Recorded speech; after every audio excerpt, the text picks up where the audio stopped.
Olá galera, tudo bem com vocês?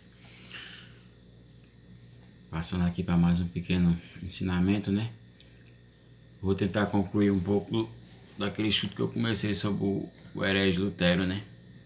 O último vídeo eu parei naquela questão que Lutero argumentava, né? A fé era um simples sentimento para Lutero, né? Já ao contrário da fé católica, né? Que é aquela virtude infundida no intelecto que nos faz crer na verdade revelada por Deus, né? É duas maneiras de crer muito diferentes, né? E Lutero, com essa questão de fé, Lutero se enrolou muito, porque Lutero, quando ele mencionava fé e obras, ele descartava as obras, né? Como eu já falei em vídeos anteriores, nos vídeos anteriores. Aí quando Lutero se deparou com a epístola de São Tiago, aí Lutero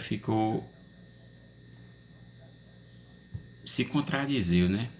Ele e a Sagrada Escritura que ele traduziu, né? O seu primeiro volume que ele traduziu, né? Lutero denomina a epístola de São Tiago como uma epístola de palha, pois não tem caráter evangélico. Assim foi a frase de Lutero sobre a questão da epístola de São Tiago, né?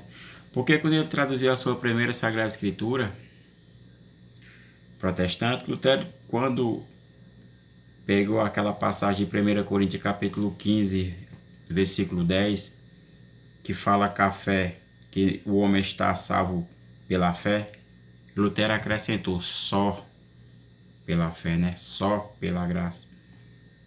Ele colocou só, mas o original tá: o homem está salvo pela fé, mas Lutero colocou só pela fé, né? Para entrar em confronto para se contradizer, né? Ele se contradizeu com a epístola de São Tiago, né? Impressionante, né? E hoje, quando a gente lê algumas traduções protestantes, tem muita adulteração, né? Tanto na Sagrada Escritura protestante como em algumas católicas, infelizmente, né?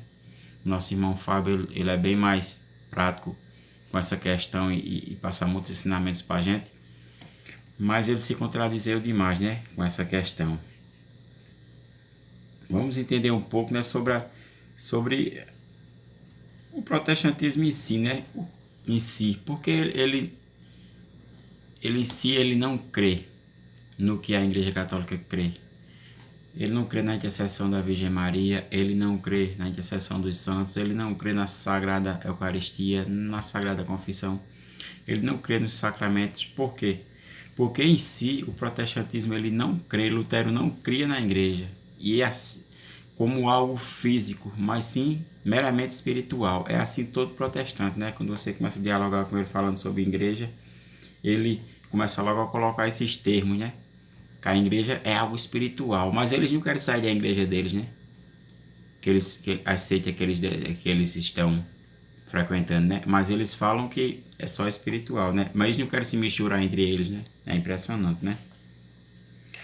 Vamos entender um pouquinho qual foi o êxito de Lutero, né? Por que foi que cresceu tanto o protestantismo, né? Que era um homem que tinha um intelecto pequeno quando a gente se falava de teologia, quando a gente se falava de história da igreja, né? Por que deu tanto êxito? Por causa dos príncipes, né? Daquela localidade onde Lutero, hoje a gente denomina de Alemanha, né? Mas era Império Romano-Germano, né? Onde Lutero morava, né? Ali tinha muitos príncipes daqueles reinos e eles aderiram muito a Lutero, porque eles já queriam se largar da Santa Igreja por causa de muitas outras coisas, em especial pelo poder que a igreja exercia, né? Eles não queriam mais atender a igreja, como questão de dízimos e outras coisas que a igreja sempre mandava e eles obedeciam, né? Mas eles com aquela vontade de se largar. A gente vê claramente isso. Um exemplo bem claro é Henrique VIII. No ano 1534, ele se largou, a igreja da Inglaterra se largou da igreja católica e se tornou os anglicanos, né? Esse é um exemplo bem claro do que aconteceu. Porque foi que Lutero conseguiu ter êxito, né? Muita gente fala, Lutero foi perseguido, foi não sei o que. Lutero, ele se encaixou dentro desses, no meio desses príncipes e ali os príncipes tomaram de conta daquela parte, daqueles reinados ali, tanto na força política como religiosa, e assim Lutero cresceu com as suas heresias, né? A gente entende que antes de Lutero, a igreja já passava por problemas sérios, né? A igreja católica. Problemas do clero corrompido, né? Dos filhos da igreja, que a igreja é santa, mas os filhos da igreja, muitos trabalham, né? Para essa questão, né? Eles visualizam outros horizontes e não Cristo, né? Mas nesse tempo que Lutero fez essas loucuras, o nosso Deus já tinha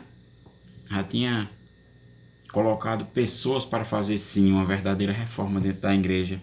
Vamos citar nomes aqui para vocês entenderem a época, como foi próximo à época de Lutero, né?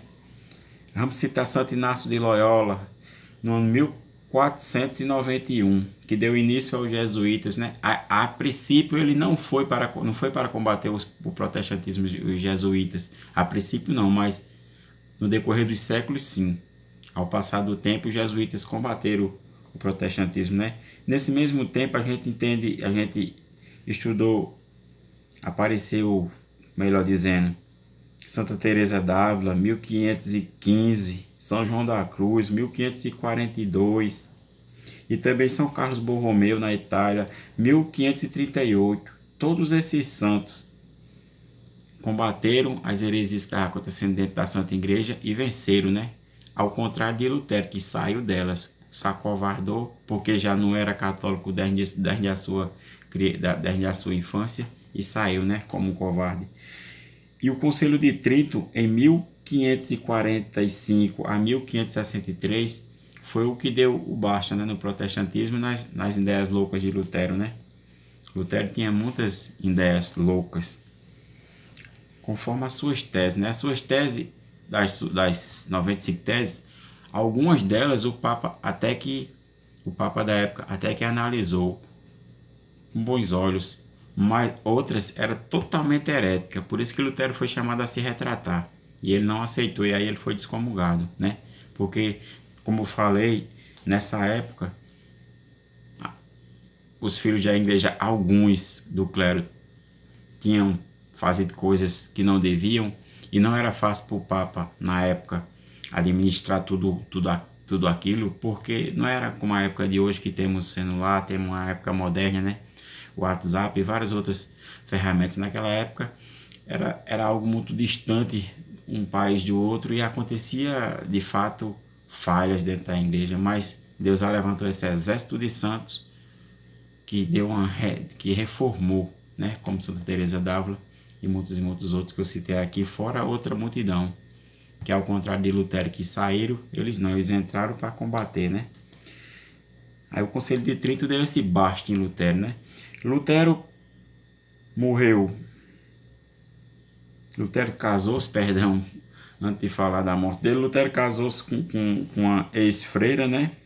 Catarina Van Borra, teve 6 filhos com ela, e morreu no dia 18 de fevereiro de 1546, aos 62 anos, uma morte desconhecida, né? Aí já não importa mais o que Lutero fez, né? Infelizmente, no decorrer da sua vida, eu falei esse dado aqui só para deixar claro, né, a idade que ele faleceu e tal, mas depois que ele se bombardeou, como se pode dizer, né, para fundar sua própria seita, aí aconteceu que ele casou com essa freira, também uma apóstata da fé, né? Teve esses filhos, e aí ele morreu nesse ano de 1446 por uma causa desconhecida, né? Lutero tem uma das frases de Lutero, uma das podres frases de Lutero era, no ano 1520 mais ou menos, quando ele escreveu alguns textos, ele escreveu essa atrocidade. Lutero falou: eu declaro que todos os bordéis aos quais Deus realmente proibiu, todo homicídio culposo, roubo, assassinato, adultério, não são tão prejudicial do que a missa papista. Olha a frase maldita que esse homem falou. E ainda tem católico que ainda vem, quando a gente vai conversar com um católico falando sobre a falta de critério da doutrina protestante, ainda vem conversar asneira com a gente, né? Impressionante, misericórdia. É só estudar a história que a gente vê, né? Guerras entre o protestantismo e o catolicismo, coisas horrorosas que aconteceram. Hoje pode ter guerra? Não, na época que nós estamos, a guerra hoje, ela é uma guerra de argumentações, mas no passado já teve guerras de mão armada, né?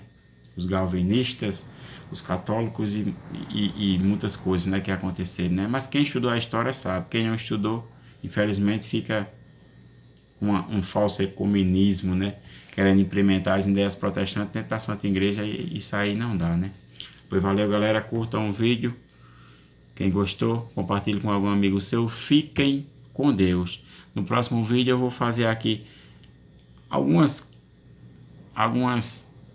das 95 teses de Lutero. Tem algumas coisas aqui que eu quero mostrar para vocês que é bem interessante o pensamento herético de Lutero. Valeu, galera.